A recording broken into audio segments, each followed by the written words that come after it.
Willkommen auf meinem Kanal. Mein Name ist Mukan. Wie ihr am Titel und am Thumbnail schon erkennen könnt, geht es in diesem Video darum, wie eine Schule mein Leben zerstört hat. Um genau zu sein, geht es um die Oberschule Lesum bzw. um das Schulzentrum Bördestraße.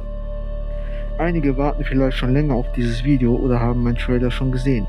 Der Grund, warum das so lange gedauert hat, ist, dass die Oberschule Lesum versucht hat, mich mundtot zu machen. Wie genau das passiert ist, werdet ihr im Video noch erfahren.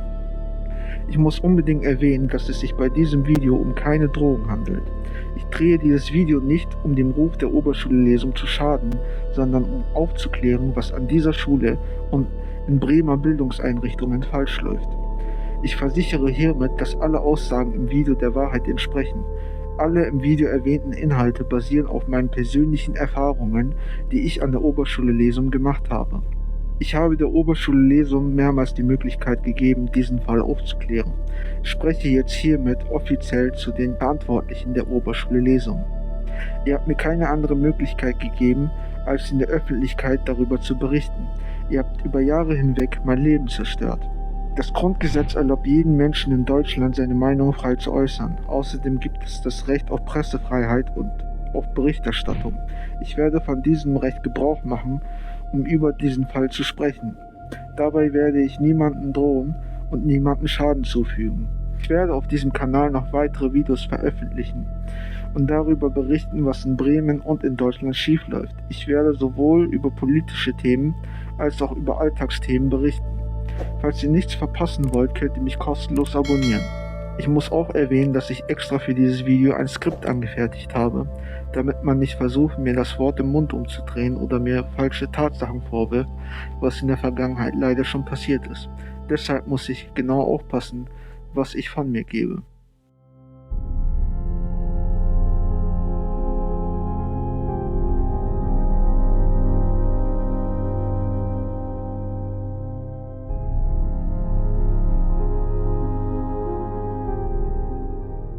(2014) wurde ich an der Oberschule Lesum eingeschult. Eine Schule, die aus 3 Gebäuden besteht und seit 2024 zusätzlich aus dem Schulzentrum Bördestraße. Deswegen werde ich beide Schulen in diesem Video Oberschule Lesum nennen, um es nicht weiterhin kompliziert zu machen. Oberschule Lesum ist eine Schule, die nach außen hin Bildung verspricht und im Inneren schon langsam zerfällt.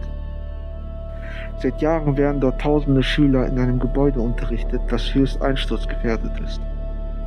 Nicht als theoretisches Risiko, nicht als mögliche Gefahr, sondern als bekannte, dokumentierte Tatsache. Klassenzimmer, Flure, Treppenhäuser und sogar Sanitäranlagen sind so marode, dass Teile des Gebäudes vom Gesundheitsamt geschlossen wurden. Sogar Toiletten wurden gesperrt, nicht wegen eines defekten Wasserhahns, sondern wegen hygienischer Zustände, die als gesundheitsgefährdend eingestuft wurden. An dieser Stelle muss man etwas sagen, das sehr unbequem ist. Jeder Mensch, der in diesem Gebäude die Sanitäranlagen benutzt hat, sollte ernsthaft darüber nachdenken, sich ärztlich untersuchen zu lassen, auf Krankheiten wie Hepatitis oder E. coli. Nicht aus Panik, sondern aus Verantwortung. Diese Anlagen wurden nicht ohne Grund von der Gesundheitsbehörde geschlossen. Auf den Sanitäranlagen wurden Viren und Krankheitserreger gefunden, die gesundheitsgefährdend sind. Doch der bauliche Zustand ist nur die Oberfläche. Das eigentliche Problem beginnt dort, wo trotz all dieser bekannten Risiken der Schulbetrieb weiterläuft, als wäre nichts. Jedes Jahr werden neue Schülerinnen und Schüler eingeschult. Jedes Jahr kommen Eltern, Geschwister, Großeltern und jedes Jahr findet die Begrüßung in der Aula des Gebäudes Steinkamp statt. Genau dort, wo die Gefahr als besonders hoch gilt. Ein Ort, dessen Decke als einsturzgefährdet eingestuft wurde. Ein Ort, von dem man weiß, dass statische Probleme bestehen. Und trotzdem versammelt man dort Menschen, Kinder, Familien. Man riskiert bewusst, dass bei einer Einschulung in einem Moment des Vertrauens das Dach jederzeit über den Köpfen der Eltern und der Kinder hätte einstürzen können. Kein Warnhinweis, keine ehrliche Aufklärung, kein Betreten auf eigene Gefahr. Man hat es einfach getan.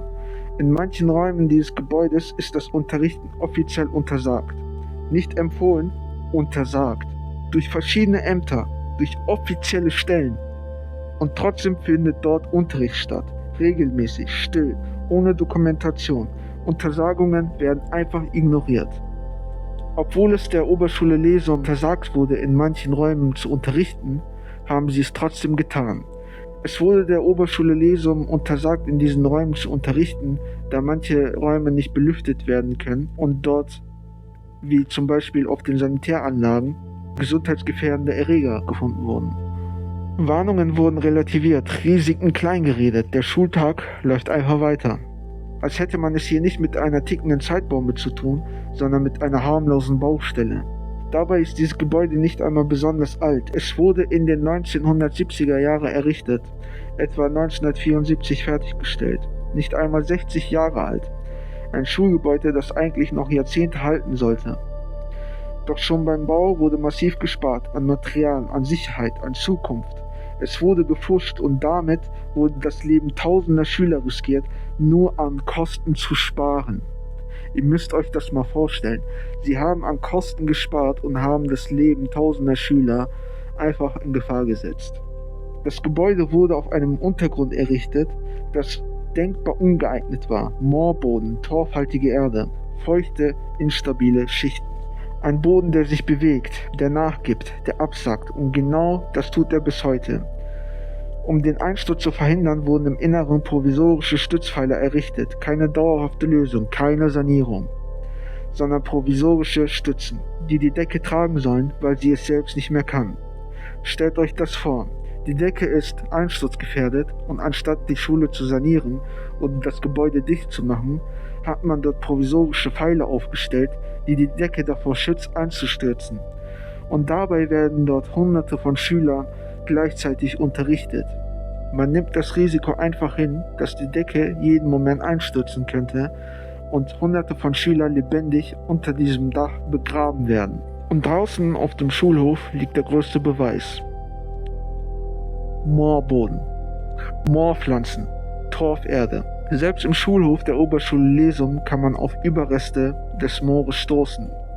Denn ungefähr 100 Meter Luftlinie von der Oberschule Lesum findet man das Rußstahlmoor. Zum Zeiten des Baus der Oberschule Lesum befand sich auf diesem Grundstück ein Moor. Und man hat, obwohl man wusste, dass dieser Boden ungeeignet für den Bau einer Schule ist, dort ein Gebäude errichtet.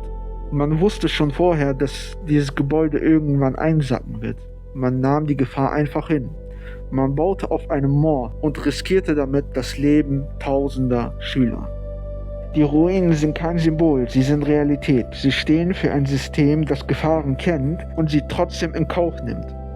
Für eine Institution, die Sicherheit predigt und Risiko praktiziert. Für einen Ort, an dem man Kindern beibringen will, Verantwortung zu übernehmen, während man selbst jede Verantwortung vermeidet.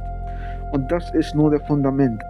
Alles, was darüber geschah, alles, was in den Mauern passierte, steht auf genau diesem Boden. Instabil, vernachlässigt, gefährlich.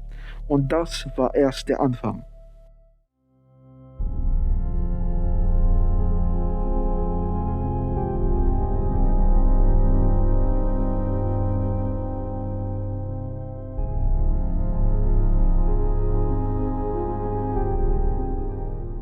Mein erster Tag an der Oberschule Lesum sollte der Anfang eines neuen Kapitels sein. Ein Ort der Bildung, der Sicherheit, wo junge Menschen lernen und wachsen. Stattdessen wurde er zum Auftakt eines Albtraums. Noch bevor der Unterricht begann, brach eine Schlägerei aus. Chaos, Schreie, Fäuste, die flogen. Und statt einzugreifen, statt zu schlichten und die Kinder zu schützen, tat eine Lehrerin etwas Unfassbares. Sie begann über die Schüler herzuziehen, rassistisch, hasserfüllt. Ich zitiere sie hiermit wörtlich. Die kommen nach Deutschland, leben vom Staat und lassen den großen Boss raushängen. Das waren ihre Worte. Ich war schockiert, gelähmt von der Bosheit, die aus dem Mund einer Person kam, die eigentlich Vorbild sein sollte. Das war der Moment, in dem ich wusste, diese Schule birgt dunklere Geheimnisse, als ich mir vorstellen könnte. Schlimmere Tage folgten. Tage, die von Monstern geprägt waren, die im Schatten lauerten. Hinter den Fassaden dieser Schule verbargen sich nicht nur Vorurteile, sondern etwas weitaus Schlimmeres. Ein Netz aus Missbrauch, Erpressung und Pädophilie. Familien wurden erpresst, Schülerinnen wurden sexuell belästigt. Und diejenigen, die schützen sollten, nutzen ihre Macht aus, um ihre dunklen Triebe zu befriedigen. Lasst mich euch von einem Lehrer erzählen, den ich nie vergessen werde. Er war in der 5. Klasse unser Sport- und Geschichtslehrer. Schmale Figur, groß, schwarz, lockige Haare mit Geheimratsecken, eine schwarze Brille und braune Augen. Dass er Sport unterrichtete, schien kein Zufall zu sein. Immer wieder berührte er Schülerinnen unangenehm. An den Schenkeln, an den Schultern. Er nannte dies nette Massagen oder sympathische Komplimente. Aber es war mehr als das. Es war ein langsames, schleichendes Eindringen in ihre Privatsphäre, ein Missbrauch ihrer Unschuld. Ich sah es mit eigenen Augen, hörte die geflüsterten Ängste der Mädchen. Ich ermutigte sie, sich zu wehren und sich bei unserer Klassenlehrerin zu beschweren. Aber was passierte? Ach, ihr bildet euch das nur ein, ihr übertreibt. Der Lehrer wollte doch nur nett sein. Das waren die Worte unserer Klassenlehrerin. Die Worte hallen noch bis heute in meinen Ohren. Wieder eine Mauer aus Leugnung, die Opfer isolierte und die Täter schützte, bis es eskaliert ist. Auf einer Klassenfahrt nutzte der Lehrer die schlechten Noten einer Schülerin aus, um sich an sie heranzumachen. Er schlief mit ihr, mit einem Kind. Er schlief mit einem Kind auf der Klassenfahrt, mit einem minderjährigen Kind. Er nutzte die schlechten Noten aus, um sich an sie heranzumachen. Könnt ihr euch das vorstellen? Als die Eltern davon erfuhren, drohten sie mit Anwälten, mit Öffentlichkeit. Die Schule suspendierte ihn zwar, aber nur, um den Fall unter den Tisch zu kehren. Keine Presse, keine Konsequenzen für das System. Genau wie oder beide Sportlehrer mit pädophilen Zügen. Einer von ihnen erzählte Schülern detaillierte Geschichten, wie er am Vorabend mit seiner Frau unangenehme, widerliche Geschichten vor Kindern. Wie kann man als Lehrer sich hinstellen und erzählen, wie man mit seiner Frau... Das muss man sich erstmal reinziehen. Jahrelang duldete die Oberschule Lesum einen pädophilen Ring. Es gab Beschwerden, mehrmals von Schülern, von Eltern und jedes Mal Vertuschung. Ich war der Einzige, der laut dagegen ankämpfte. Ich sprach es an, forderte Veränderung. Das machte mich bei den Lehrern unbeliebt, ja, sogar gehasst. Aber ich konnte nicht einfach schweigen. Die Narben, die die Monster hinterließen, sind tief. Und wisst ihr was? Ich habe Beweise. Zeugen, die heute noch bereit sind auszusagen. Chatverläufe aus jener Zeit, in denen die Betroffenen ihre Ängste teilten. Die Berührungen beschrieben. Die Hilflosigkeit. Diese Nachrichten sind wie Zeitkapseln des Schmerzes. Unbestreitbar, real. Und die Oberschule Lesum weiß davon. Deswegen haben sie versucht, mich mundtot zu machen. Aber es ging noch weiter. In der gymnasialen Oberstufe mussten wir das Buch Der Vorleser von Bernhard Schlink vorlesen. Nicht, weil es im Lehrplan stand, nein, es war pure Eigeninitiative des Leiters für das Fach Deutsch. Ein Buch, das Pädophilie verherrlicht. Es geht um die Beziehung zwischen einem 15-Jährigen und einer fast 40 Jahre alten Frau. Könnt ihr das glauben?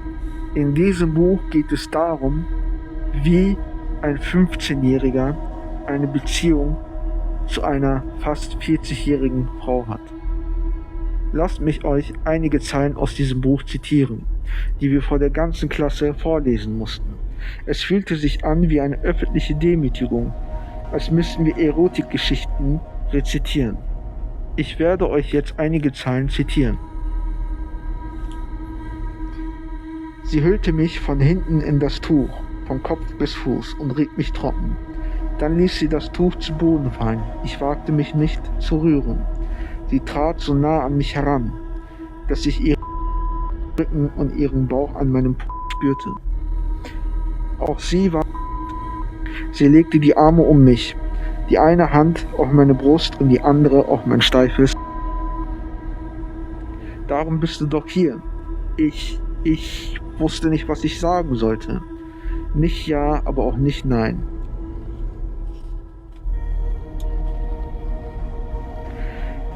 Ich drehte mich um. Ich sah nicht viel von ihr. Wir standen zu dicht. Aber ich war überwältigt von der Gegenwart ihres Körpers. Wie schön du bist. Ach Jungchen, was redest du? Sie lachte und schlang die Arme um meinen Hals. Auch ich nahm sie in meine Arme.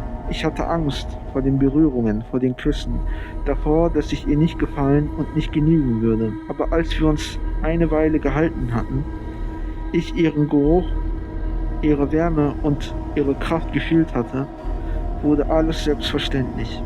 Das Erforschen ihres Körpers mit Händen und Mund, die Begegnungen der Minder und schließlich sie über mir, Auge in Auge, bis es mir kam und ich die Augen fest schloss und zunächst mich zu beherrschen versuchte und dann so laut schrie, dass sie den Schrei mit ihrer Hand auf meinem Mund erstickte.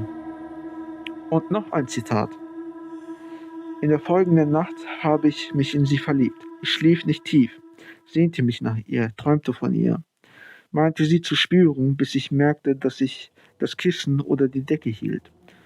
Vom Küssen tat mir der Mund weh. Immer wieder regte sich mein... Ich wollte mich nicht selbst... Ich wollte mich nie mehr selbst... Ich wollte mit ihr sein. Und noch ein paar weitere Zeilen aus dem Buch. Aber ich mochte auch ihren nassen, seifigen Körper. Ich ließ mich gerne von ihr einseifen und seifte sie gerne ein. Und sie lehrte mich, das nicht verschämt zu tun, sondern mit selbstverständlicher, besitzergreifender Gründlichkeit. Auch wenn wir uns liebten, nahm sie selbstverständlich von mir Besitz. Ihr Mund nahm meinen, ihre Zunge spielte mit meiner. Sie sagte mir, wo und wie ich sie anfassen sollte. Und wenn sie war ich für sie da, nur weil sie sich mit mir an mir Lust machte. Das war unser Unterricht. Könnt ihr euch das vorstellen?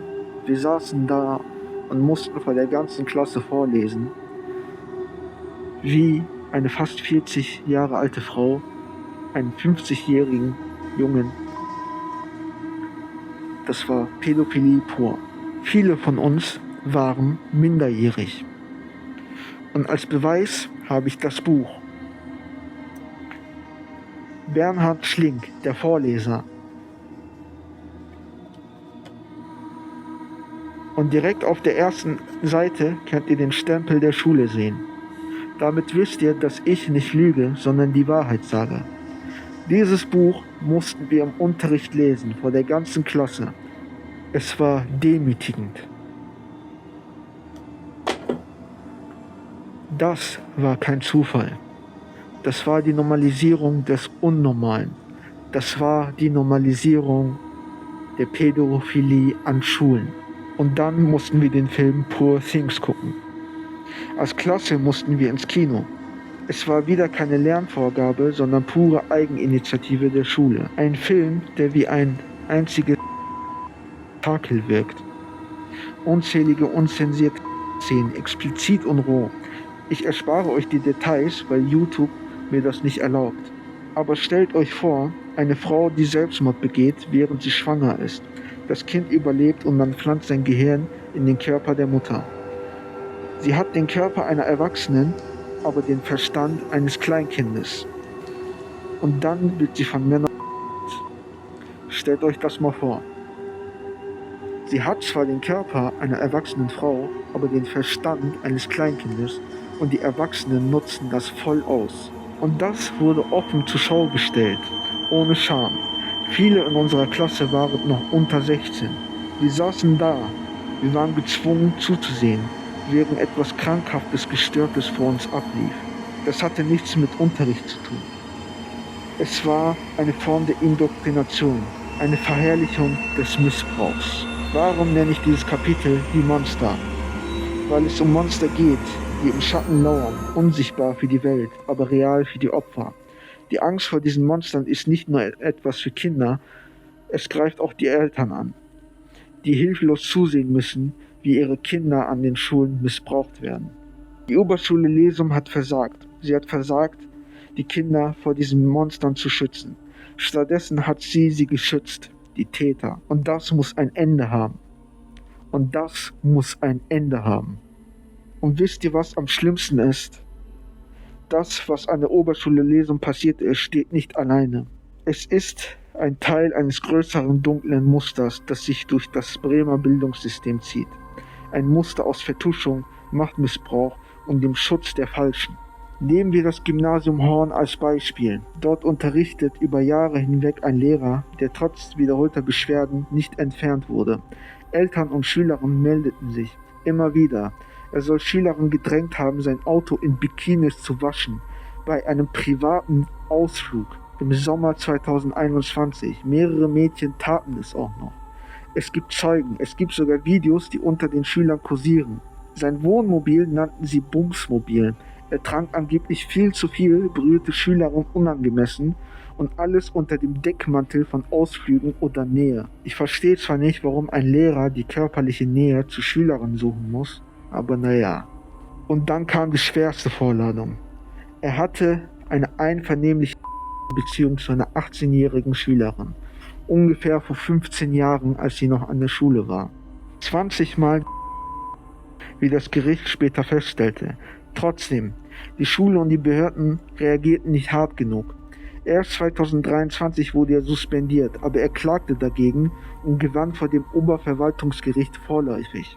Das Gericht sagte, eine Beziehung zu einer Volljährigen sei zwar ein Dienstvergehen, aber kein Grund für eine sofortige Entfernung.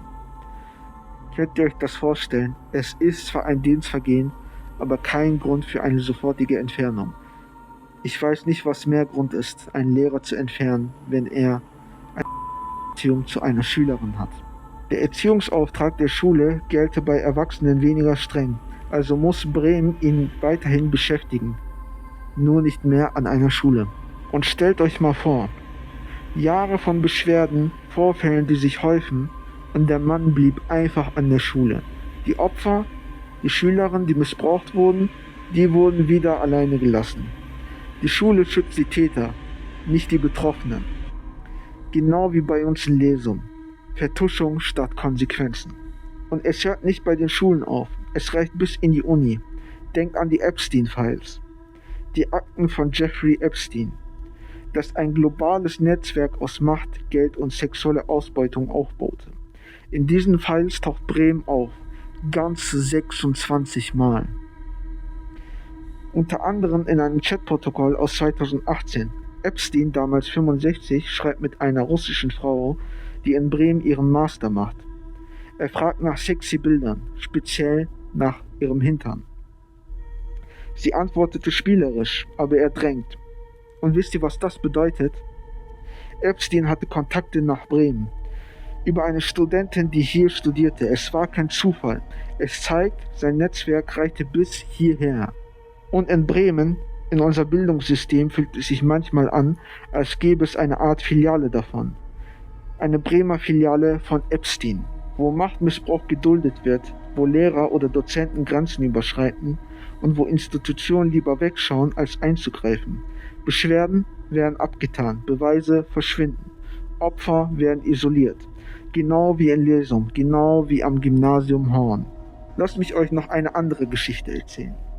In einer Bremer Schule, der Name tut hier nicht zur Sache, aber es ist definitiv real, machte ein Lehrer heimlich ein Foto vom Ausschnitt einer Schülerin. Direkt im Unterricht. Ein Mitschüler ertappte ihn dabei, sah sein Display, das Handy in der Hand des Lehrers, gerichtet auf das Mädchen. Der Schüler zögerte nicht. Er schlug das Handy aus der Hand des Lehrers und das Handy flog zu Boden. Der Schüler rannte zum Schulleiter, berichtete alles. Zeugen gab es. Und das Mädchen war traumatisiert. Aber was passierte? Der Lehrer hatte die Fotos schon längst gelöscht. Keine Beweise mehr auf dem Handy. Und plötzlich glaubte man dem Lehrer, nicht dem Schüler, nicht den Zeugen. Ein Missverständnis hieß es. Der Schüler übertreibt. Der Lehrer blieb, doch der Schüler, er wurde suspendiert. Seien wir mal ehrlich, wen glaubt man mehr? Einem Schüler, der einem Lehrer vorwirft, Fotos von einer Schülerin gemacht zu haben, oder einem Lehrer? Natürlich schützen die Schulen die Lehrer, auch wenn sie eigentlich die Schuldigen sind. Denn das System schützt die Monster. Es lässt die Opfer im Stich. Das alles zusammen ergibt ein Bild, das niemand sehen will. In Bremen gibt es ein Netz aus Pädophilie und Missbrauch, das sich durch Schulen und Unis zieht. Ein pädophiler Ring, der geduldet wird, weil Vertuschung einfacher ist als Aufklärung, weil Macht geschützt wird statt Kinder. Und wisst ihr, was mich am meisten wütend macht? Dass das nicht aufhört. Dass Fälle wie in Lesum, wie am Gymnasium Horn, wie der mit den Fotos, dass die nur die Spitze sind. Dass darunter noch viel mehr liegt und dass das System immer noch funktioniert, als wäre nichts passiert. Aber ich schweige nicht mehr und ihr solltet das auch nicht mehr tun. Denn wenn wir schweigen, gewinnen die Monster und unsere Kinder zahlen den Preis dafür. Das ist kein Einzelfall, das ist ein System und es muss fallen. Zum jetzigen Zeitpunkt kann man von einem organisierten pädophilen Ring an Bremer Bildungseinrichtungen sprechen. Ich fordere hiermit eine umfassende und unabhängige Aufklärung solcher Fälle. Wenn Schülerinnen und Schüler über sexuelle Übergriffe oder Machtmissbrauch berichten, dürfen diese Aussagen nicht ignoriert, relativiert oder unter den Teppich gekehrt werden. Die zuständigen Behörden, Schulen und Verantwortlichen müssen sicherstellen, dass Vorwürfe sorgfältig untersucht werden und dass Betroffene ernst genommen werden. Ein einfaches "Es tut uns leid" reicht nicht aus. Was es braucht, ist echte Aufarbeitung, Transparenz und klare Konsequenzen für Fehlverhalten. Darüber hinaus fordere ich, dass Schulen verbindliche Strukturen schaffen, um Schülerinnen und Schüler besser zu schützen. Dazu gehören Schulungen für Lehrkräfte und Schulpersonal zum Umgang mit sexueller Gewalt und Grenzüberschreitung, klare Meldewege für Betroffene sowie unabhängige Stellen, an die sich Schüler und Schülerinnen wenden können, ohne Angst vor Konsequenzen haben zu müssen. Wenn Vorwürfe gegen Lehrkräfte im Raum stehen, müssen diese ernsthaft geprüft werden und in schweren Fällen müssen entsprechende dienstrechtliche Maßnahmen eingeleitet werden. Die Stimmen der Betroffenen dürfen nicht länger überhört werden. Viele Opfer haben lange geschwiegen, aus Angst, aus Scham oder weil sie glaubten, dass ihnen ohnehin niemand zuhören würde. Doch dieses Schweigen darf nicht länger die Norm sein. Wer Mut hat, über solche Erfahrungen zu sprechen, verdient Schutz, Respekt und Unterstützung. Wenn es Beweise und Zeugenaussagen gibt, müssen diese geprüft werden, damit Wahrheit und Verantwortung nicht im Dunkeln bleiben.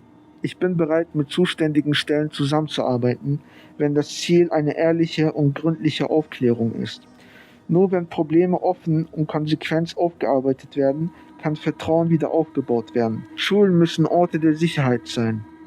Orte, an denen junge Menschen lernen können, ohne Angst vor Missbrauch oder Grenzüberschreitungen haben zu müssen. Sollten sie sich aber gegen eine Aufarbeitung entscheiden, wenn sie versuchen, mich zu erpressen, ohne eine Lösung finden zu wollen, dann verspreche ich Ihnen hiermit, dass ich die Opfer vor die Kamera holen werde. Und glauben Sie mir, davon gibt es viele. Junge Mädchen, die von Lehrern sexuell missbraucht wurden, vergewaltigt wurden, verschiedenen Schulen in Bremen. Sexuelle Gewalt an Bremer Schulen ist schon lange kein Einzelfall mehr.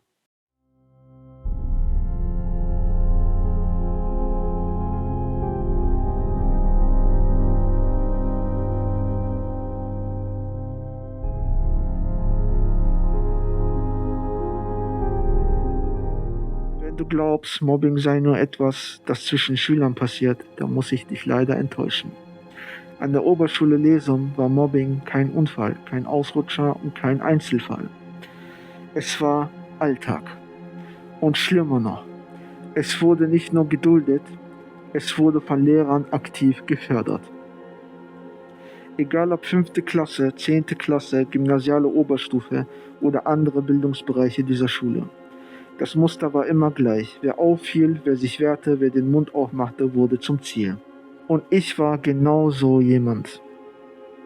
Ich habe nie einfach geschwiegen. Wenn etwas falsch lief, habe ich nie weggesehen. Und genau das machte mich gefährlich, nicht nur für Schüler, sondern für die Lehrer. Mich traf es besonders hart, nicht weil ich schwach war, sondern weil ich widersprach, weil ich mich nicht klein machen ließ. Lehrer beleidigten mich offen vor der ganzen Klasse. Nicht hinter verschlossenen Türen, sondern laut und bewusst vor Publikum. Ein Lehrer sah mich an und sagte ohne jede Hemmung: "Du bist ein Idiot." Die Klasse lachte und in diesem Moment war klar, wenn ein Lehrer so etwas sagt, dann ist es erlaubt. Dann ist es ein Freifahrtschein. Ich war sprachlos. Ich sagte ruhig, aber deutlich: Wer am lautesten schreit, hat am wenigsten im Kopf. Das konnte der Lehrer natürlich nicht ertragen, sein Gesicht wurde sofort rot. Er packte mich am Arm und zog mich aus dem Klassenraum und brachte mich zur Schulleiterin. Eine Frau, die nicht deeskalierte, sondern zuspitzte, die nicht schützte, sondern zerstörte. Egal was passiert war, egal was die Wahrheit war, ich war immer der Schuldige. Ein besonders krankes Beispiel werde ich niemals vergessen. Eine Lehrerin bat mich in ihr Büro und sie bat mich darum, mein Buch mitzubringen, und das tat ich auch. Ich ging zu ihr ins Büro und mein Buch hatte ich natürlich dabei. Sie bat mich darum, ihr das Buch auszuhändigen, und das tat ich nichtsahnend. Und dann kippte sie einfach Wasser über das Buch und drückte ihre Fingernägel in die Seiten des Buches.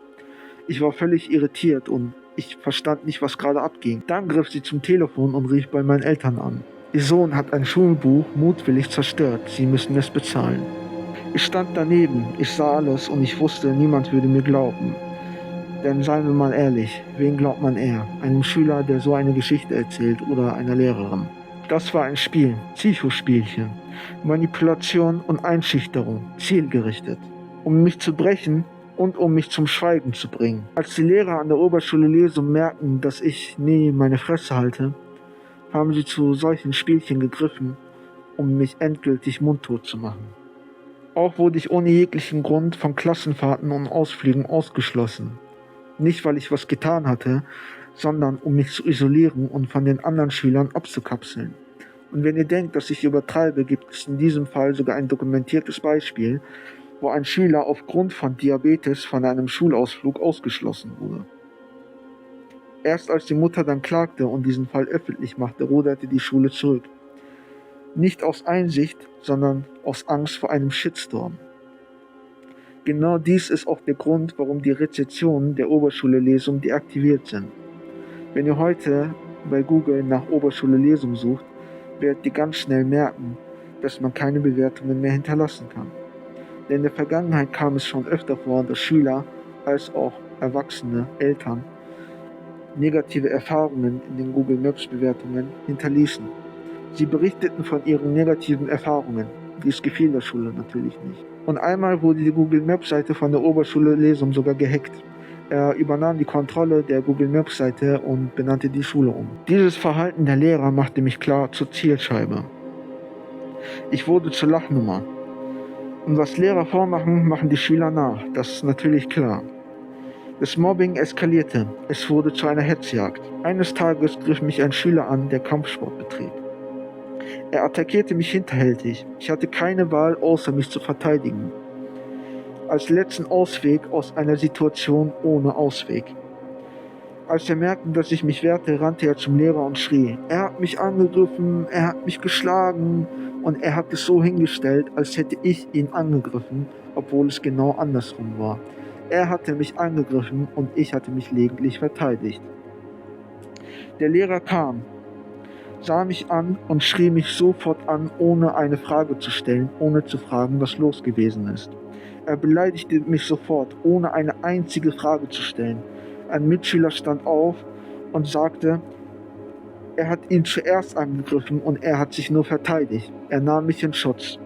Und was machte der Lehrer? Er drehte sich um und brüllte den Schüler an. Er solle seine Schnauze halten und er solle sich da raushalten. Das war seine Antwort. In diesem Moment war alles entschieden. Mein Zeuge wurde mundtot gemacht, die Wahrheit wurde erstickt. Und jeder im Raum verstand, selbst wenn ich im Recht bin, werde ich verlieren. Ich wurde öffentlich bloßgestellt. Während andere Mitschüler einen normalen Arbeitsplatz kriegten, musste ich den Mülleimer umdrehen und mich darauf setzen. Ich musste auf der Waschbeckenablage arbeiten und bekam keine Blätter. Ich wurde wie ein Sonderfall behandelt oder wie ein Stück Abfall, als hätte ich keinen Wert. Es war für mich sehr erniedrigend, als ich den Mülleimer umdrehen musste und mich darauf setzen musste. Natürlich hat die Klasse angefangen zu lachen und der Lehrer tat so, als wäre es normal. Man steckte mich auch in einen Kurs für lernbehinderte Kinder. Wenn ich gute Noten schrieb, wurde ich einfach in einen anderen Kurs versetzt. Meine Noten verschlechterten sich plötzlich, ohne Begründung, ohne Gespräch und ohne Erklärung. Ich erinnere mich an einen Fall, wo ich eine 1 in Englisch hatte und aufgestuft werden sollte. Allerdings ging die Lehrerin dann in Rente und ich wurde in einen anderen Kurs gesteckt. Und der Lehrer machte mich dann natürlich runter und hat versucht, meine Noten schlechter zu machen, worauf ich dann in einen Kurs für lernbehinderte Kinder gesteckt wurde. Und da hat man immer wieder so getan, als hätte ich eine Lernschwäche, obwohl ich eigentlich eine 1 in Englisch hatte. Mir wurde nicht nur das Recht genommen, mir wurde meine Würde genommen. Und dabei steht im Grundgesetz Artikel 1, die Würde des Menschen ist unantastbar. An dieser Schule war sie antastbar, jeden Tag. Ich konnte mich wehren, aber andere waren nicht so glücklich wie ich, denn sie konnten das nicht. Ich erinnere mich an einen Jungen, der ziemlich sensibel war.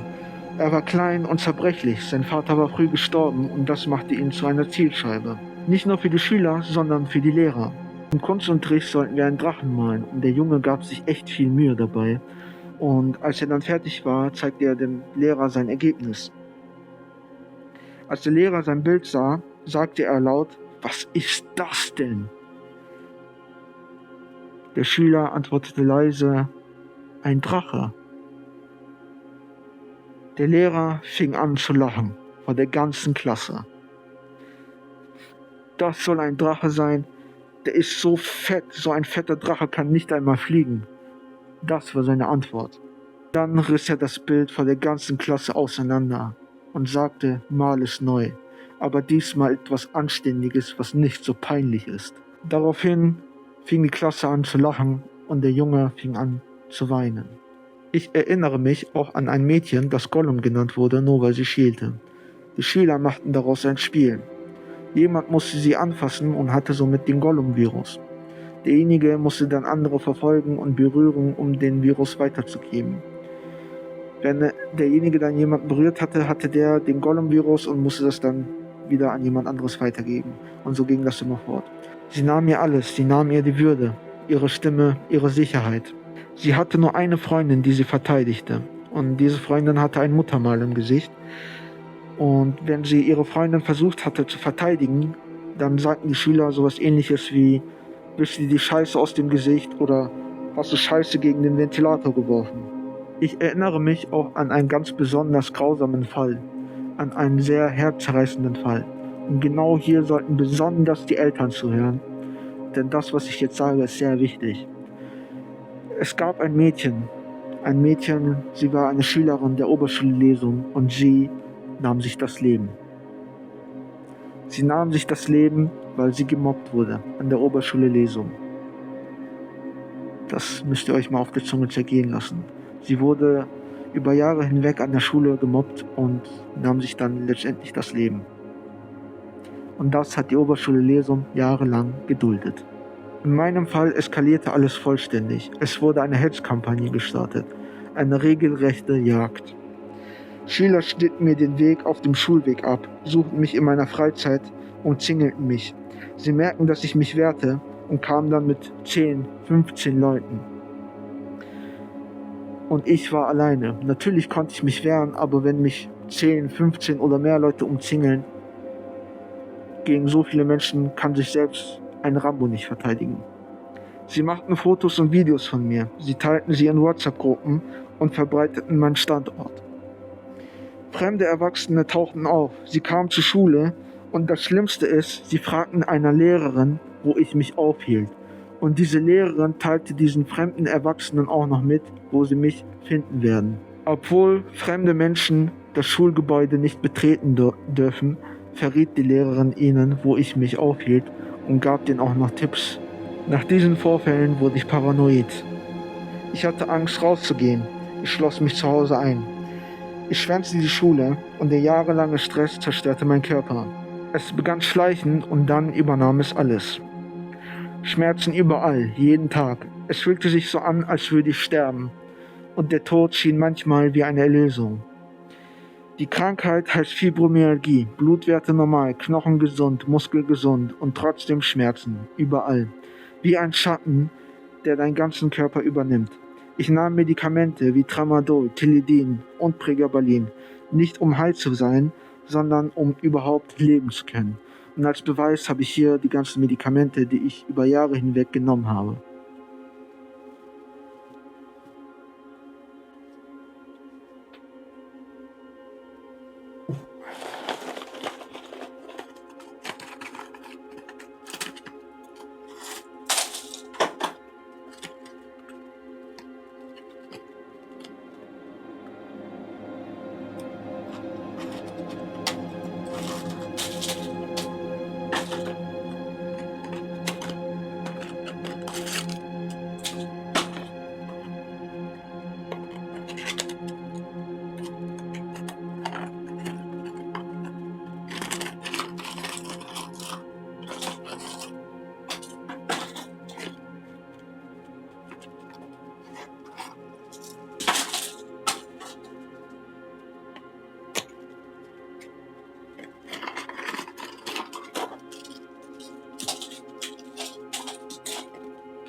Das waren einige der Medikamente, die ich über Jahre hinweg genommen habe.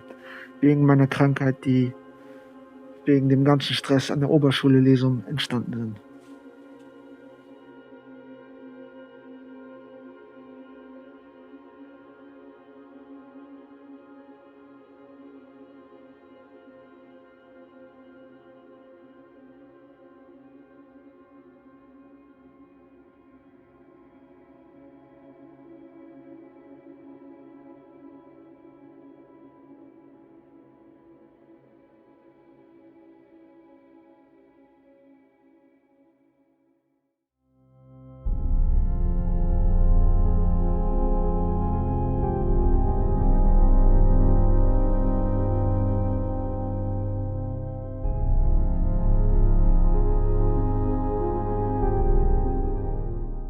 Ab einem bestimmten Zeitpunkt wusste ich kann keine Sekunde mehr an dieser Schule bleiben.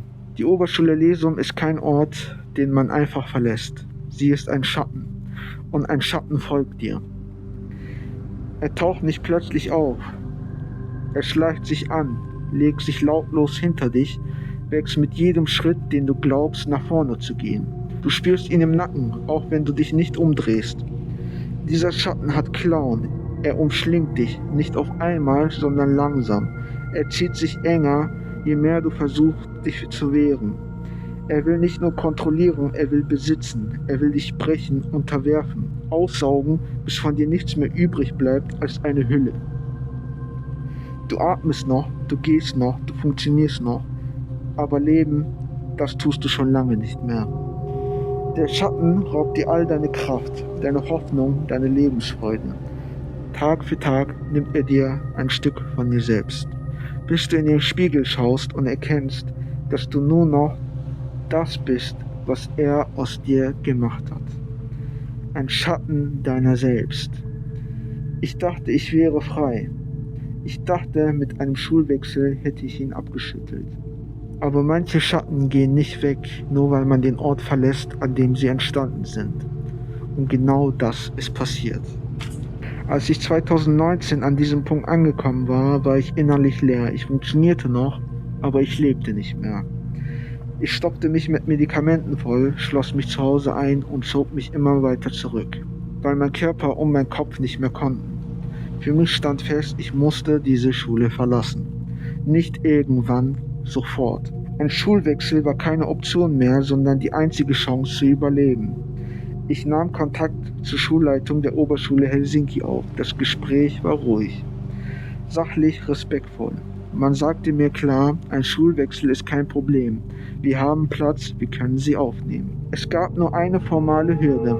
Meine damalige Schule musste mich abmelden, sonst war eine Anmeldung rechtlich nicht möglich. Das heißt, dass die Oberschule Lesum mir meine Freigabe erteilen muss. Also tat ich das, was man von einem Schüler erwartet. Ich ging offen zur Schulleiterin der Oberschule Lesum. Sie fragte mich, auf welche Schule ich wechseln wolle. Ich nannte den Namen der Schule. Das war ein Fehler. Sie sagte nur, okay, ich rede mit der Schule. Einen Tag später klingelte mein Telefon. Die Schulleiterin der Oberschule Helsinki war dran. Ihre Stimme klang plötzlich ganz anders als am Tag zuvor. Es tut mir leid, sagte sie. Wir haben doch keinen Platz mehr für Sie. Wir können Sie nicht aufnehmen. Innerhalb von 24 Stunden war aus einer sicheren Zusage eine Absage geworden, ohne Erklärung, ohne neuen Umstand. In diesem Moment war mir klar, das war kein Zufall. Die Oberschule Lesum hatte ihre Finger im Spiel. Sie wollten mich nicht gehen lassen, nicht weil sie mir helfen wollten, sondern weil sie die Kontrolle nicht verlieren wollten. Zu diesem Zeitpunkt ging es mir körperlich und psychisch so schlecht, dass ich diesen Kampf nicht alleine führen konnte. Ich brauchte Hilfe und die bekam ich auch. Nicht von der Schule, sondern von außen. Mit Unterstützung meines Psychiaters, mit Hilfe der Polizei, eines Anwalts und des Jugendamtes setzte ich einen Schulwechsel schließlich durch. Das, was eigentlich mein Recht war, musste ich mit Anwälten erkämpfen. Am Ende knickte die Schule ein, ich konnte wechseln. Ich erinnere mich noch genau an dieses Gefühl. Ich dachte, ich könnte jetzt endlich durchatmen. Ich dachte, der Schatten sei verschwunden. Ich dachte, jetzt würde alles besser werden, doch ich irrte mich. Denn als ich die Schule wechselte, von der Oberschule Lesum zur Helsinki-Straße, passierte etwas. Der stellvertretende Schulleiter der Oberschule Lesum, Herr wechselte mit mir auf die neue Schule. Er wechselte auf die Oberschule an der Helsinki-Straße. Müsst ihr wissen, dass er immer Recht haben will. Und er macht Schülern gerne das Leben zur Hölle. Als ich noch an der Oberschule Lesum war, waren meine Noten so schlecht geworden, dass ich nur noch 5 und 6 im Zeugnis hatte. Als ich dann die Schule wechselte, konnte ich meinen Durchschnitt auf 2,3 verbessern. Ich hatte nur 1, 2 und 3 im Zeugnis. Trotzdem verweigerte mir den Zutritt zur Prüfung der MSA. Ich bekam meinen Realabschluss nicht. Mit der Begründung, es wäre unfair zu erwarten, dass Mukan seinen Realabschluss schafft. Ich verstehe nicht, was unfair daran ist, wenn ich die nötigen Voraussetzungen dafür erfüllte. Mit meinen Noten hätte ich die nötigen Voraussetzungen für den Realabschluss. Trotzdem wurde mir das verweigert. Und nicht nur mit mir hatte er Schwierigkeiten, auch mit einem anderen Schüler, der ausnahmsweise Einsen im Zeugnis hatte. Er hatte keine einzige 2. Er hatte nur Einsen im Zeugnis. Er wollte ein Jahr früher das Abitur anfangen und trotzdem wurde ihm das verweigert. Jeder stimmte zu, obwohl das sein Recht gewesen wäre, ein Jahr früher sein Abitur anzufangen. Ihr müsst über Herr auch wissen, dass er vorher von einer anderen Schule geschmissen wurde, bevor er zur Oberschule Lesum kam. Danach ging er an die Oberschule an der Helsinki-Straße. Und von dort wurde er auch suspendiert. Er wurde suspendiert, weil er einen Schüler am Arm riss und in sein Auto ziehen wollte. Das müsst ihr euch mal vorstellen. Ein Lehrer versuchte, einen Schüler in seinen Wagen zu ziehen. Daraufhin wurde er von der Schule suspendiert.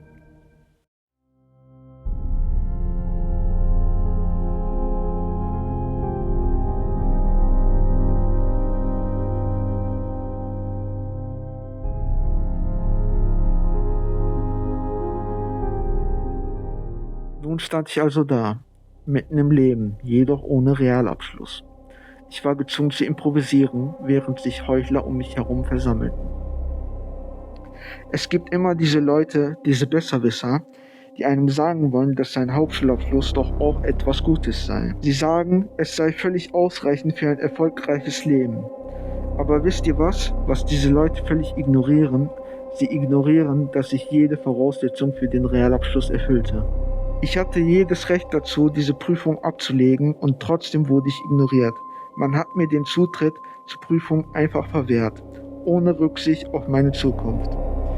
Diese Leute ignorieren auch den Fakt, dass Abiturienten vor 30 bis 40 Jahren die Elite waren. Heutzutage hat fast jeder Zweite den Abi, was den Hauptschulabschluss ziemlich wertlos macht. Die meisten Bewerber in der Arbeitsbranche haben entweder den Realabschluss oder ein Abi, wenn nicht sogar ein Studium. In so einer Welt ist man mit einem Hauptschulabschluss oft der Verlierer, egal wie viel man eigentlich im Kopf hat. Mir wurde Unrecht getan, ganz klares Unrecht. Und dann kommen sie an und versuchen mich zu vertrösten, als wäre nichts passiert. Wenn du das gerade hörst und dir denkst, ach, es ist doch gar nicht so schlimm, dann kannst du dir deinen Kommentar ersparen. Ich würde auch gerne etwas anderes sagen, aber das werde ich jetzt an dieser Stelle nicht tun. Nach der 10. Klasse stand ich vor dem Nichts. Ich musste schauen, wie es weitergeht. Ich habe angefangen, Bewerbungen zu schreiben, massenweise. Ich habe mich als Auszubildender bei unzähligen Firmen beworben, obwohl das eigentlich gar nicht mein Ziel war. Ich wollte weiter zur Schule. Ich wollte mein Abitur machen. Ich wollte mehr erreichen. Aber was willst du machen, wenn dir Steine in den Weg gelegt werden? Am Ende wurde ich nur von einer einzigen Firma angenommen. Ich habe die Ausbildung angefangen, aber ich habe sie relativ schnell wieder abgebrochen, weil mir schon vorher klar war, dass dieser Bereich mich überhaupt nicht interessiert. Ich hatte diese Stelle nur angenommen, weil ich keine andere Wahl hatte, weil ich nicht auf der Straße landen wollte. Nach dem Abbruch landete ich in einer sogenannten Praktikumsklasse. Das müsst ihr euch mal vorstellen. Ich, der eigentlich das Zeug für das Abi hat, saß plötzlich mit Jugendlichen zusammen, die massive Drogenprobleme hatten. Da waren Leute dabei, die ein ganzes Halbjahr vielleicht 2-mal zum Unterricht erschienen sind, Jugendliche, die nicht mal die leichtesten Aufgaben erledigen konnten, die einfache Sätze nicht verstanden haben. In diesem Umfeld musste ich genau ein ganzes Jahr verbringen. Ein Jahr, das sich anfühlte wie Stillstand, wie eine Bestrafung für etwas, das ich nicht verbrochen hatte. Aber ich gab nicht auf. Nach diesem Jahr fand ich endlich die Möglichkeit, meinen Realabschluss nachzuholen. Ich ging auf die Handelsschule mit dem Schwerpunkt Betriebswirtschaftslehre. Das war meine Chance. Ich sah das als Gelegenheit an, es allen anderen zu zeigen. Ich wollte beweisen, was wirklich in mir steckt. Ich wollte zeigen, dass ich Disziplin habe und eine Zielstrebigkeit, die niemand aufhalten kann. Und ich habe geliefert. Ich habe diese Schule als Jahrgangsbester abgeschlossen. Mein Notendurchschnitt lag bei 1,4. Die Lehrer waren fassungslos. Sie teilten mir mit, dass seit vielen Jahren niemand mehr so einen guten Abschluss an dieser Schule gemacht hatte. In diesem Moment dachte ich, jetzt habe ich es geschafft.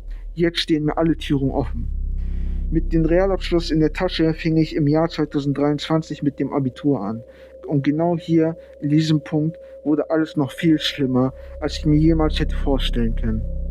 Lass mich meine Geschichte bis hierhin kurz zusammenfassen, damit ihr die ganze Tragweite versteht. Ich bin Jahrgang 2004.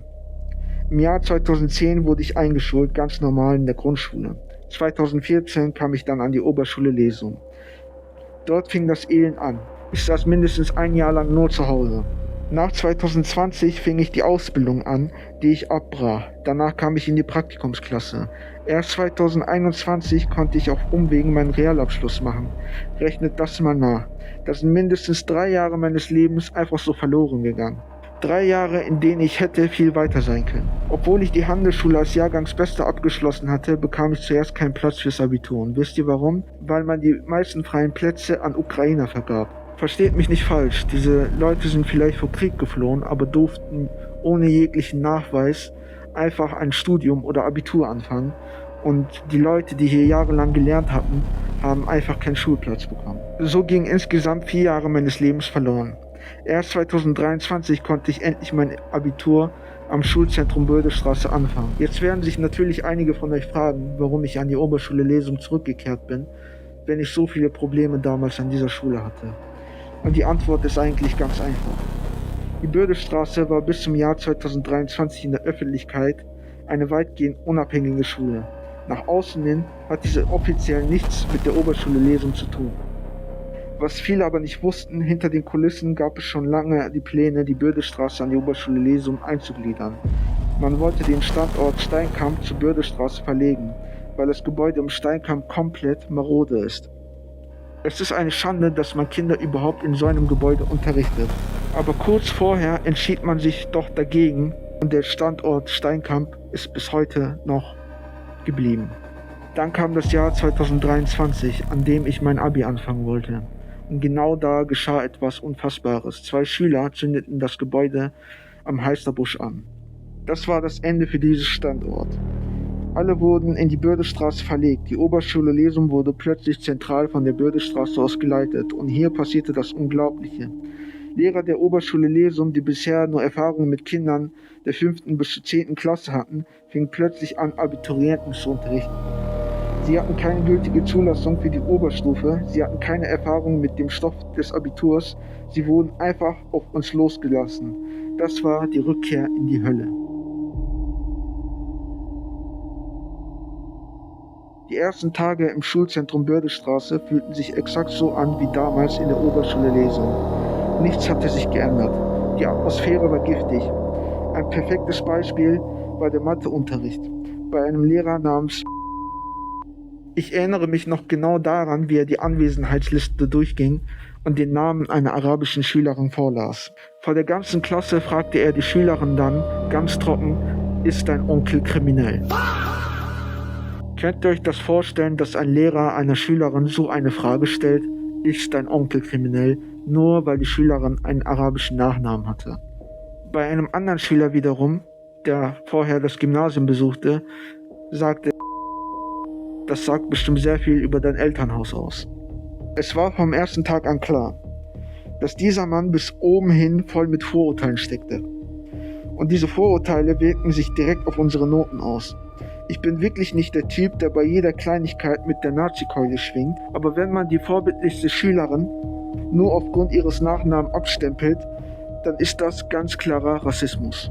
Ein wunderbares oder eher trauriges Beispiel waren die mündlichen Noten im Matheunterricht. Da gab es eine deutsche Schülerin, die extrem schüchtern war. Wenn sie mal etwas gefragt wurde, bekam sie kein einziges Wort heraus und fing an zu zittern. In Mathe war sie auch nicht unbedingt die Beste. Und wisst ihr was? Welche Note sie bekam? Eine 1. Währenddessen gab es andere Schüler, die wirklich die besten mündlichen Beiträge leisteten, die alles verstanden hatten, aber die bekamen wiederum eine 3. Wenn man sich die Geschichte von anschaut, wundert man sich nicht mehr. Er ist der Enkel und wisst ihr, wo war? Er war ein Mitglied der NSDAP. Er war ein Künstler, der Hitler nicht nur malte, sondern ihn regelrecht hinterherlief. Er war begeistert von diesem Regime. Er wurde zum SA-Sturmbannführer befördert und diente in der Marine als Offizier. Wenn man so einen familiären Hintergrund hat und sich dann gegenüber Schülern mit Migrationshintergrund so verhält, dann zeichnet sich ein ganz klares Bild. Aber das war bei weitem nicht der einzige Vorfall. Es ging im Sportunterricht weiter. Da schnauzte der Sportlehrer eine Schülerin an, nur weil sie ein Trikot der türkischen Nationalmannschaft trug. Er schrie sie an: Wie kannst du nur ein Türkei-Trikot tragen? Hast du nicht gehört, was Erdogan über Netanyahu und Israel gesagt hat? Ich frage mich bis heute, was Politik mit Sport zu tun hat. Ein Lehrer, der nicht zwischen Sport und Politik unterscheiden kann, hat seinen Beruf komplett verfehlt. Ich möchte hier mal an das Weihnachtsfrieden von 1914 erinnern. Mitten im Ersten Weltkrieg verließen deutsche und britische Soldaten die Schützengräben. Sie schenkten sich gegenseitig Zigaretten und Schokolade, da das Einzige war, was sie hatten. Sie sangen gemeinsam Lieder und ganz wichtig, sie spielten zusammen Fußball. Es heißt immer, Fußball verbindet die Menschen. Aber dieser Sportlehrer an der Oberschule Lesum benutzte den Sport, um Menschen gegeneinander aufzuhetzen, um Politik in den Unterricht zu bringen, wo sie nicht zu suchen hatte. Doch das waren alles noch Kleinigkeiten im Vergleich zu dem, was wirklich hinter den Mauern der Oberschule Lesum lauert. Dort gibt es noch ein viel größeres Monster. Ein Mensch, der seit Jahren von dieser Schule geduldet wird, ja sogar beschützt wird. Sein Name ist... Um die gehen muss ich etwas weiter ausschauen. Sieht man einen kleinen, dünnen Mann. Er ist vielleicht 1,50 oder 1,60 und wiegt kaum 50 Kilo. Er sieht auch nicht besonders gut aus, er ist sehr zerbrechlich. Man merkt sofort, dieser Mann wurde in seiner Kindheit höchstwahrscheinlich gemobbt. Er war ein Außenseiter, ein klassisches Muttersöhnchen. Man erzählt sich, das Trauma seiner Kindheit hat ihn innerlich zerbrochen und genau deswegen ist er ein Lehrer geworden. Nicht um Kinder etwas beizubringen oder Kinder vor Gewalt zu schützen, sondern um endlich eine Führungsposition zu haben. Er wollte die Macht spüren. Er wollte seine Wut an den Schülern auslassen, weil er früher selbst das Opfer war. Sein einziger und bester Freund Leiter der Schulzentrum Bördestraße. Außerdem spielt er in einer Garage-Punk-Rock-Band. In der gleichen Band wie ich nahm. Er sorgte dafür, dass er endlich dazugehörte. Er schob ihm alle wichtigen Führungspositionen der Schule zu. Blätter für die Fächer Deutsch und Geschichte. Er war zuständig für die Koordination der gesamten E-Phase. Er stellte die Stundenpläne zusammen und übernahm einen großen Teil der Arbeit. Keiner darf ihn kritisieren. Keiner darf ihn zu nahe. Endlich konnte er seine Minderwertigkeitskomplexe mit seinem Status überdecken. Er konnte sein Ego pushen und war bereit, seine Position mit allen Mitteln zu verteidigen. Er hatte panische Angst davor, diese Macht wieder zu verlieren und wieder das kleine, gemobbte Kind von früher zu sein. Ich lernte ihn im Spätsommer 2023 kennen. Ich hatte ihn in Geschichte. Ich wollte ihm lediglich eine Frage stellen, die für den Unterricht wichtig war. Aber bevor ich überhaupt meinen Satz beenden konnte, fing er sofort an zu schreien. Stopp, stopp, stopp! Ich bat ihn ganz ruhig, mich doch aussprechen zu lassen, so wie es sich für einen erwachsenen Mann gehört. Aber er wurde immer lauter. Er unterbrach mich nach jedem einzelnen Wort. Ich konnte kaum einen einzigen normalen Satz aussprechen. Und dann rastete er völlig aus. Er sprach zu mir mitten in der Klasse und sagte: Wenn du willst, können wir auch vor die Tür gehen. Aber glaub mir, mit mir willst du nicht vor die Tür gehen. Könnt ihr euch das vorstellen? Ein Lehrer droht einem Schüler vor der gesamten Klasse. Was soll das überhaupt bedeuten? Mit mir willst du nicht vor die Tür gehen. Was soll denn passieren, wenn ich mit ihm vor die Tür gehe? Er spielte sich vor der ganzen Klasse auf und drohte mir immer weiter. Das war aber natürlich kein Einzelfall. Er beschimpfte Schüler regelmäßig als Klugscheißer und beleidigte sie als Opfer. Das Schlimmste war aber sein gezieltes Vorgehen gegen Schüler, die nicht nach seiner Pfeife tanzten. Wer eine Meinung hatte, war sein Feind. Eines Tages sagte er vor der versammelten Klasse die folgenden Wörter: Wenn ihr nicht ganz genau aufpasst, was ihr macht, dann werde ich euch alle durchfallen lassen. Wenn ihr mir nicht glaubt, könnt ihr ja mal folgende Schülerin fragen. Die habe ich letztes Jahr auch durchfallen lassen. Und dann tat er etwas Unfassbares. Er nannte den vollen Namen der Schülerin, ihren Vornamen, Nachnamen und ihre Klasse. Er sagte sogar, in welchem Raum sie sich befand. Das ist ein massiver Verstoß gegen den Datenschutz und eine offene Drohung gegen uns alle. Aber ich bin natürlich niemand, der seinen Kopf einzieht. Ich wehrte mich. Ich ging zum Schulleiter und sprach das Problem an. Aber anstatt mir zuzuhören, versuchte er sofort, mich loszuwerden. Er sagte, man müsse erstmal mit dem Lehrer persönlich sprechen.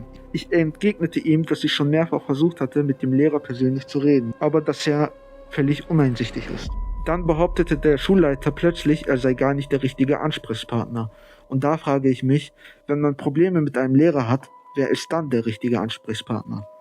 Ich sollte erstmal mit meinem Klassenlehrer reden. Er meinte, wir als Klasse sollten ein Protokoll anfertigen. Dann würde es ein Gespräch geben. Weil er angeblich keine Zeit mehr hatte, bat er mich aus sein Zimmer. Ich hielt mich an seine Anweisungen. Ich sprach mit meinem Klassenlehrer und wir thematisierten das Problem in der gesamten Klasse. Wir dokumentierten die Vorfälle. Eine Schülerin erzählte sogar, dass er unpassende Dinge zu ihr gesagt hatte, die weit unter die Gürtellinie gingen. Wir schrieben alles an die Tafel, Punkt für Punkt. Ich habe sogar ein Foto von der Tafel gemacht, als Beweis. Und das werde ich euch jetzt einblenden. Unser Klassenlehrer versprach uns hoch und heilig, dass ein klärendes Gespräch geben würde. Wisst ihr, was passiert ist? Nichts. Bis heute ist kein Gespräch zustande gekommen, aber ich wurde wieder nur abgewunken. Man wollte mir nicht helfen. Dann schaltete sich eine Schulpädagogin ein. Aber anstatt zu vermitteln, sagte mir allen Ernstes, ich soll es doch einfach hinnehmen. Die Noten seien doch scheißegal. Das kommt von einer Schulpädagogin. Ich verstehe nicht, was wichtiger ist als die Noten in einer Schule. Wenn man nicht die entsprechenden Noten hat, dann fällt man durch und besteht das Abitur nicht. Aber sie hat mir einfach gesagt, die Noten wären scheißegal. Ich brach das Gespräch ab, weil es sinnlos war. Dann holte sie zum Gegenschlag aus. Man drohte mir mit Konsequenzen und berief völlig zu Unrecht eine Ordnungsmaßnahmenkonferenz gegen mich ein. Zu dieser Konferenz wurde nicht nur mein Geschichtslehrer, mein Tutor und die Oberstufenleitung eingeladen, nein, sie luden auch Lehrer ein, mit denen ich überhaupt gar kein Problem hatte. Meine Chemielehrerin war da, mein Sportlehrer, mein Deutschlehrer, sogar mein ehemaliger Spanischlehrer wurde dazugeholt, obwohl ich schon längst zu Russisch gewechselt hatte. Aber Lehrer, die mich positiv erlebten, wie Bio, Kunst oder Philosophie, die wurden natürlich nicht eingeladen. Es war ganz klar. Es war klar, was hier passierte. Das war keine Klärung. Das war eine gezielte Hexenjagd, um mich fertig zu machen. In dieser Konferenz zeigten sich alle Lehrer total uneinsichtig. Sie versuchten, mich in ein extrem schlechtes Licht zu rücken. Die Schulpädagogin sagte, du sollst dankbar sein, überhaupt einen Schulplatz zu haben. Und die Religionslehrerin behauptete eiskalt die Unwahrheit. Sie sagte, ich hätte in einer Klausur ein leeres Blatt abgegeben. In Wirklichkeit hatte ich 200 Seiten geschrieben. Unterstützen Sie ihn dabei, mich zu schikanieren. Die Konferenz war nach Bremer Schulgesetz eigentlich völlig unzulässig. Aber das war denen natürlich egal. Sie wollten auf mir herumhacken. Sie behaupteten ganz dreist, ich hätte gar keinen Anspruch auf Bildung. Aber schaut man mal ins Grundgesetz oder in die Landesverfassung von Bremen, da steht ganz klar und deutlich, jeder Mensch hat ein Recht auf Bildung. Jeder muss gleichberechtigt behandelt werden. Sogar die UN-Kindesrecht-Konvention garantiert dieses Recht. Die Oberschule Lesum hat also nicht nur gegen ein deutsches Gesetz, sondern gegen internationales Recht verstoßen. Sie sind mir und der Öffentlichkeit eine Erklärung schuldig. In den nächsten Monaten wurde die Situation unerträglich. Durch den ganzen psychischen Stress verschlimmerte sich meine chronische Krankheit massiv. Ich hatte so starke Schmerzen, dass ich kaum noch laufen konnte. Ich konnte nicht mal mehr richtig stehen. Selbst der Gang zur Toilette war zur Qual geworden. Die Lehrer wussten von meiner Krankheit. Ich hatte es ihnen gesagt. Sie stellten mein krankheitsbedingtes Fehlen als Schwänzen dar. Sie wollten mein Leben systematisch zerstören. Und dieser Hass der Lehrer übertrug sich auf die Schüler. Ich war einmal 2 Wochen am Stück krank. Als ich wieder zur Schule kam, fragte ich eine Lehrerin nach dem Stoff, den ich verpasst hatte, weil bald eine wichtige Arbeit anstand. Sie sagte nur patzig, ich solle mir das bei meinen Mitschülern abschreiben. Aber diese Mitschülerin jubelte mir absichtlich falschen Stoff unter, damit ich die Arbeit verhaue. Dann fingen die anonymen Drohungen an.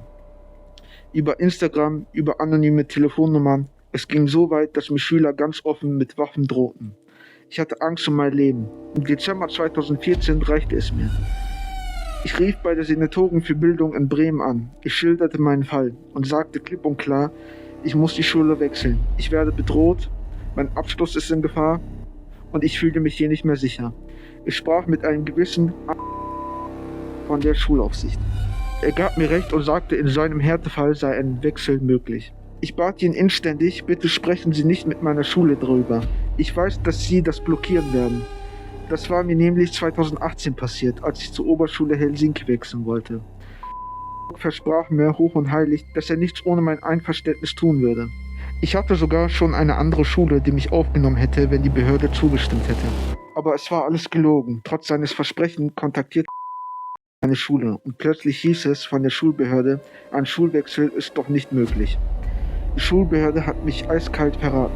Später kam heraus, dass die Schulbehörde sowieso massiv in der Kritik stand. Wegen nicht bearbeiteten Beschwerden, Ignoranz bei Härtefällen und Datenschutzverstößen.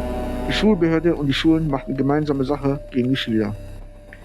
Die gesamte Bildungspolitik in Bremen ist ein einziges Desaster. 2021 trat die Senatorin Claudia Bogedan zurück. Sascha Aulep übernahm, stand aber sofort wegen massiver Skandale in der Kritik. Es gab sogar ein Misstrauensvotum gegen sie. Ende 2025 musste sie gehen. Seit Oktober 2025 ist Mark Rakeles im Amt.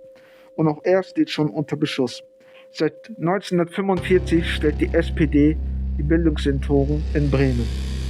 Jahrzehnte des Versagens. Sie versuchen alles unter den Tisch zu kehren, weil sie ganz genau wissen, dass das System am Ende ist und dass niemand mehr die SPD unterstützen wird.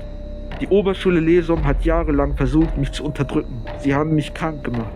Wegen ihnen habe ich eine Krankheit, die nicht zu heilen ist. Am 23. Januar 2025 zog ich die Reißleine. Ich zeigte die Oberschule Lesum an, wegen Körperverletzung, Verletzung der Aufsichtspflicht, Bedrohung, Datenschutzverstößen und Anstiftung zu Straftaten. Ich kämpfte mich bis zum Innensenator vor, aber was passierte? Nichts. Mein Fall wurde monatelang ignoriert und das ohne jede Ermittlung, einfach abgelehnt. Im März 2025 kam der nächste Schock. Die Ärzte fanden ein 4x4x4 cm großes Geschwür in meiner rechten Kieferhöhle. Tumorverdacht, bösartig oder gutartig. Ich wusste es nicht. Ich rannte von einem Krankenhaus zum nächsten, immer mit der Angst, im Nacken Krebs zu haben.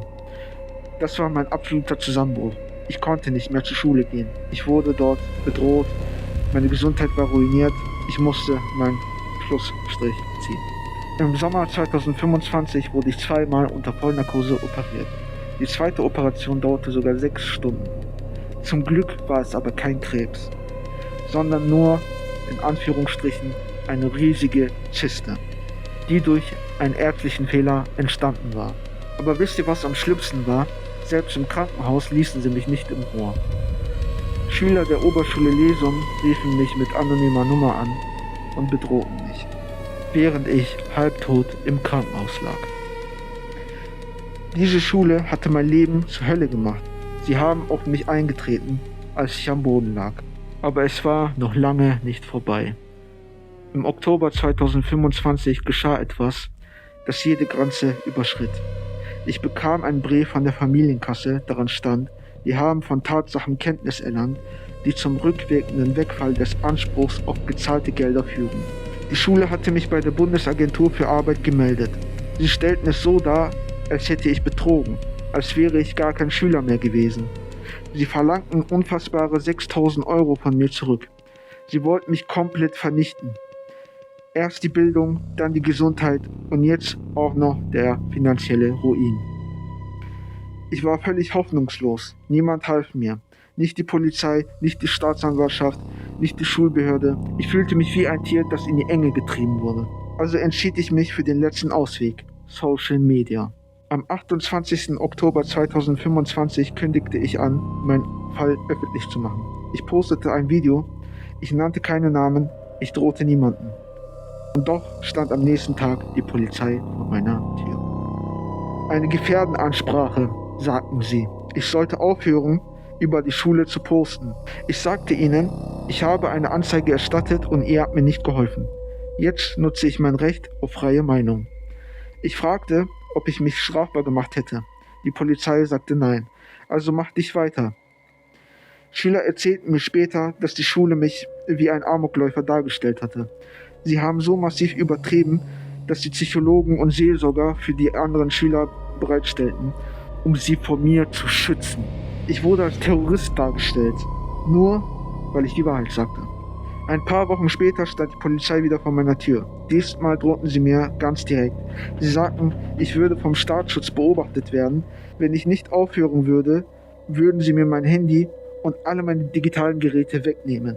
Sie drohten mir damit, meinen Führerschein zu entziehen und dafür zu sorgen, dass ich niemals wieder einen Job finde. Krass, oder? So weit war es gekommen. Das Einzige, was ich wollte, war Bildung. Ich wollte mein Abitur machen. Ich wollte einen anständigen Job haben und ich wollte meine Stelle in der Gesellschaft finden. Und stattdessen wurde mir von der Polizei öffentlich gedroht, dass ich nie wieder einen Job finden werde, wenn ich nicht aufhöre, über die Oberschule-Lesung zu berichten. Wir hatten eine heftige verbale Auseinandersetzung. Ich schrie sie an. Am Ende sagten sie, wir haben dich gewarnt, du wirst kein normales Leben mehr führen. Alles nur, weil ich über die Missstände an einer Schule aufklären wollte. Aber ich ließ mich nicht unterkriegen. Ich postete weiter meine Videos. Ich wollte, dass die Welt erfährt, was hier passiert. Am 25. Dezember 2025 geschah dann das Unfassbare. Ich war gerade außerhalb von Bremen, als ich plötzlich festgenommen wurde. Ich kam in U-Haft mehrere Tage lang. Der Vorwurf, ich würde einen Anschlag planen. Ich wurde immer wieder verhört. Sie weckten mich mitten in der Nacht auf. Ich kann euch momentan nicht mehr dazu sagen, weil das Verfahren noch läuft. Und all das nur, weil ich über die Missstände auf der Oberschule-Lesung berichtet habe. Aber ich werde nicht schweigen.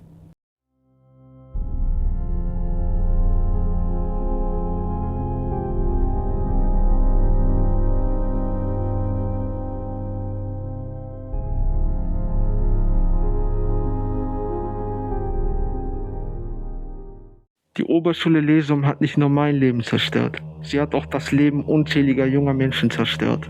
Die Oberschule Lesum hat ein System aufgebaut, das von Mobbing, Rassismus, Machtmissbrauch, Pädophilie, Lügen und Manipulation durchdrungen ist. In den vorherigen Kapiteln habe ich euch erklärt, wie tief dieser Sumpf geht. In Kapitel 1 habe ich euch erklärt, wie Schüler jahrelang in einem einsturzgefährdeten Gebäude unterrichtet wurden, dass Verbote von Gesundheitsämtern oder von anderen Ämtern ignoriert wurden, wie bei Baumaßnahmen massiv gespart und gepfuscht wurde. In Kapitel 2 habe ich euch gezeigt, wie Schüler jahrelang an dieser Schule von Lehrern sexuell missbraucht wurden. Nicht nur an dieser Schule, sondern auch am Gymnasium Horn und in der Uni. Ich habe euch gezeigt, dass das System von Epstein sich bis nach Bremen streckt. In Kapitel 3 habe ich über das Mobbing berichtet, darüber, wie Lehrer jahrelang Schüler manipuliert haben und isoliert haben, wie Lehrer Schüler dazu gebracht haben, sich das Leben zu nehmen. In Kapitel 4 habe ich euch erklärt, wie die Oberschule Lesum mir überall hingefolgt ist, wie die Oberschule Lesum verhindert hat, dass ich die Schule wechseln konnte. Schließlich in Kapitel 5 habe ich euch gezeigt, wie das Ganze eskaliert ist. Die Oberschule Lesum hat versucht, mich als Amokläufer darzustellen.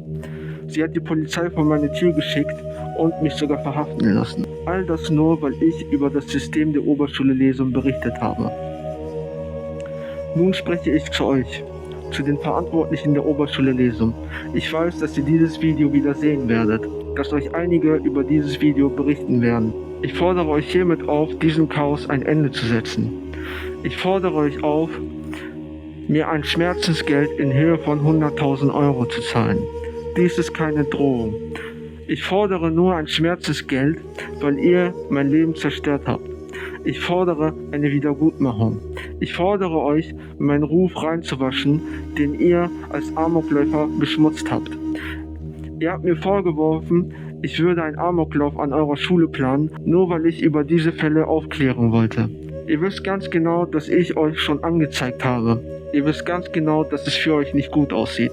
Ich habe mir das Video noch einmal angeschaut und habe festgestellt, dass diese Aussage eventuell von einigen falsch verstanden werden könnte. Dies soll keine Art von Schutzgelderpressung oder ähnliches sein. Ich fordere die Oberschule Lesum bzw. das Land Bremen dazu auf, mir ein Schmerzensgeld in Höhe von 100.000 Euro zu zahlen. Ich fordere dieses Schmerzensgeld deswegen, weil die Oberschule Lesum für meine Krankheit verantwortlich ist. Ich habe eine Krankheit namens Fibromyalgie, die ist entstanden durch das jahrelange Stress an dieser Schule, durch die traumatischen Erfahrungen an dieser Schule. Außerdem hat die Oberschule Lesum meinem Ruf geschadet. Sie hat mich als Amokläufer dargestellt. Ich wurde verhaftet und dies erschwert mir mein Leben. Aufgrund dieser Vorwürfe ist es für mich ganz schwer, eine Ausbildung zu finden und im Berufsleben Fuß zu fassen. Es ist für mich sehr schwer, meinen Platz in der Gesellschaft zu finden. Das ist ganz klarer Rufmord und Verleugnung. Deswegen fordere ich die Oberschule Lesum dazu auf, mir ein Schmerzensgeld zu zahlen, als eine Art Wiedergutmachung, nicht als eine Art der Erpressung. Bitte versteht das nicht falsch. Aber jetzt erstmal weiter mit dem Video. Es sollte in eurem Interesse sein, diesen Fall zu klären, da euer Ruf schon massiv geschädigt wurde. Ich erinnere mich an Presseartikel, wo beschrieben wurde, dass NS-Schmierereien an euren Mauern gefunden wurden. Ich erinnere mich auch an den Fall, wo ihr einen kleinen Jungen vom Klassenausflug ausgeschlossen habt, weil er Diabetes hatte. Ich erinnere mich daran, wie eure Google Maps Seite gehackt wurde oder wie unzählige Menschen Feuerwerk vor eurem Gebäude gezündet haben. Es sollte in eurem Interesse sein, für die Sicherheit der Schüler zu kämpfen. Es sollte in eurem Interesse sein, eine Schule zu einem sicheren Ort zu machen. Ich fordere euch auf, diesem Chaos endlich ein Ende zu setzen. Solltet ihr euch aber weigern und mir weiter Sachen vorwerfen und die Polizei zu mir nach Hause schicken, dann verspreche ich euch, dass ich die Opfer vor die Kamera holen werde. Ich werde noch über weitere Fälle berichten. Ich werde Namen öffentlich nennen. Dies ist keine Drohung. Dies ist mein Statement dazu, wie ihr mein Leben jahrelang zerstört habt. Ich sage euch, ich lasse mich nicht unterkriegen. Ich werde diesen Kampf kämpfen bis zum Ende. Ich werde diesen Kampf kämpfen, egal was auf mich zukommt. Ich werde nicht aufgeben und für meine Gerechtigkeit kämpfen. Für die Gerechtigkeit der Schüler, die an euren Schulen missbraucht wurden. Für die Schülerin, die sich das Leben genommen hat. Ich werde für all diejenigen kämpfen, die an eurer Schule unterdrückt wurden. Das verspreche ich euch. Mich kriegt ihr niemals klein.